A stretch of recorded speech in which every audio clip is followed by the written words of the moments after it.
क्या आपको पता है सिर्फ 12% इंडियंस किसी पेंशन स्कीम के अंडर कवर्ड हैं और 10 में से 9 भारतीय आज रिग्रेट करते हैं कि उन्होंने जल्दी शुरू क्यों नहीं की। और प्राइवेट सेक्टर के वर्कर्स के लिए तो सिचुएशन और भी टफ है, क्योंकि फिक्स्ड इनकम में बढ़ते एक्सपेंसेस मैनेज करना और साथ में फ्यूचर प्लानिंग करना, वो भी बिना एक्स्ट्रा सपोर्ट के, काफी डिफिकल्ट है। अब हम अक्सर सोचते हैं कि अभी तो टाइम है, कल देख लेंगे, पर असली प्रॉब्लम यही है, वो कल कभी आता ही नहीं। और जब समझ आता है तब तक या तो रिटायरमेंट पास होती है या रिस्पॉन्सिबिलिटीज इतनी बढ़ चुकी होती हैं कि इन्वेस्ट करना मुश्किल हो जाता है। इसलिए रिटायरमेंट प्लानिंग बहुत जरूरी है, ताकि जब आप रिटायर हों तो आपको फाइनेंशियल स्ट्रगल्स ना झेलनी पड़े। Hello and welcome to Z Funds. मैं हूं आपके साथ मनीष, और आज इस वीडियो में हम आपके लिए सिंप्लीफाई करेंगे रिटायरमेंट प्लानिंग और बताएंगे कुछ बेस्ट म्यूचुअल फंड्स के बारे में जिसमें स्मार्ट इन्वेस्टमेंट करके आप अपना फ्यूचर कर सकते हैं सिक्योर। तो चलिए शुरू करते हैं। अब समझते हैं रिटायरमेंट के लिए कैसे प्लान किया जाए। अगर आपके पास पेंशनेबल जॉब नहीं है तो रिटायरमेंट के लिए पैसे सेव करने के लिए आपके पास कुछ ऑप्शंस होते हैं, और उनमें से एक पावरफुल ऑप्शन है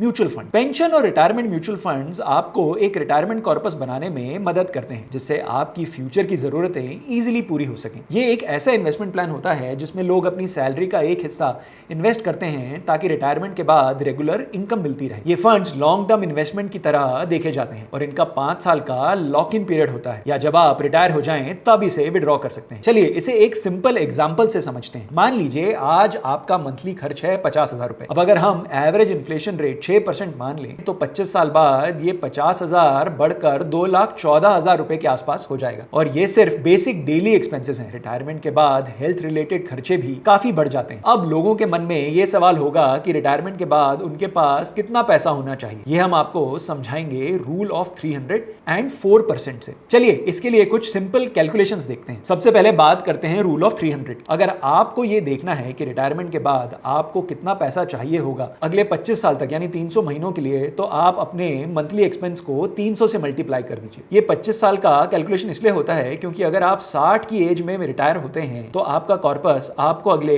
25 साल यानी 85 साल की एज तक कंफर्टेबली सस्टेन कर पाएगा। 50,000 रुपए के मंथली एक्सपेंस को 300 से मल्टीप्लाई किया तो 1.5 करोड़ का नंबर आया। तो आज अगर आप 50,000 रुपए हर महीने खर्च करते हैं तो रिटायरमेंट के बाद आपको अप्रोक्सीमेटली 1.5 करोड़ का कॉर्पस चाहिए होगा। और सपोज आप लेट स्टार्ट करते हैं और आप सिर्फ 15 साल या 180 महीने बचे हैं कि रिटायरमेंट के लिए, तो 50,000 को 180 मंथ से मल्टीप्लाई करें, जिससे आपका 90 लाख का कॉर्पस आएगा। अब बात करते हैं 4% के रूल की। 4% का रूल बताता है कि रिटायरमेंट के बाद आप अपने कॉर्पस से हर साल कितना पैसा सेफली विड्रॉ कर सकते हैं बिना कॉर्पस को खत्म किए। 1.5 करोड़ का कॉर्पस है तो 4% का रूल कहता है कि आप 6 लाख रुपए महीना निकाल सकते हैं, यानी महीने का 50,000 रुपए निकाल सकते हैं। वहीं अगर आपका इन्वेस्टमेंट कॉर्पस 10% एनुअल रिटर्न दे रहा है तो आप अपना ओरिजिनल कॉर्पस का यूज किए बिना हर साल 7% भी रिडीम कर सकते हैं बिना किसी रिस्क। कॉर्पस 1.5 करोड़ का है, 7% यानी 10.5 लाख रुपए, यानी महीने का 87,500 रुपए। अब देखते हैं कि आप इतना बड़ा कॉर्पस किस तरह से अचीव कर सकते हैं। वेल, इसका आंसर है सिस्टमैटिक इन्वेस्टमेंट प्लान यानी SIP।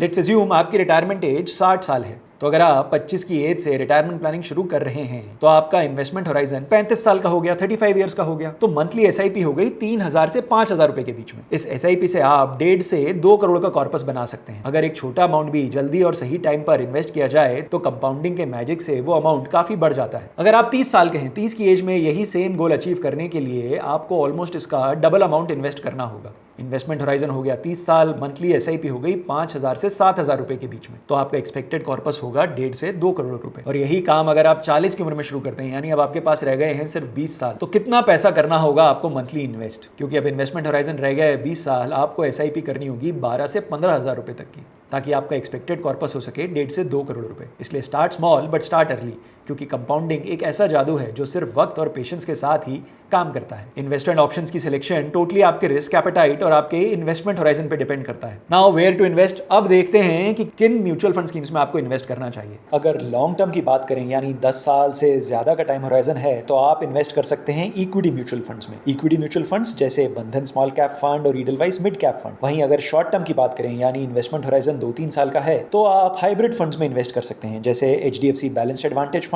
और ICICI multi asset allocation fund. तो ये बात साफ है कि रिटायरमेंट प्लानिंग शुरू करना कभी भी लेट नहीं होता, पर जितना जल्दी आप स्टार्ट करेंगे उतना इजीली आप अपने फ्यूचर को सिक्योर कर पाएंगे। याद रखिए, छोटी छोटी इन्वेस्टमेंट्स अगर टाइम के साथ सही जगह की जाएं तो बड़े गोल्स को अचीव करना पॉसिबल हो जाता है। अगर आपको ये वीडियो पसंद आया हो तो लाइक करें, वीडियो को शेयर करें और जेड फंड्स के चैनल को सब्सक्राइब करना ना भूलें। अगर आपके कुछ क्वेश्चंस हैं तो कमेंट सेक्शन में क्वेश्चन जरूर छोड़ें। मिलते हैं नेक्स्ट वीडियो में एक नए फाइनेंशियल टॉपिक के साथ। तब तक के लिए invest smart and retire happy. Mutual fund investments are subject to market risks. Read all scheme related documents carefully.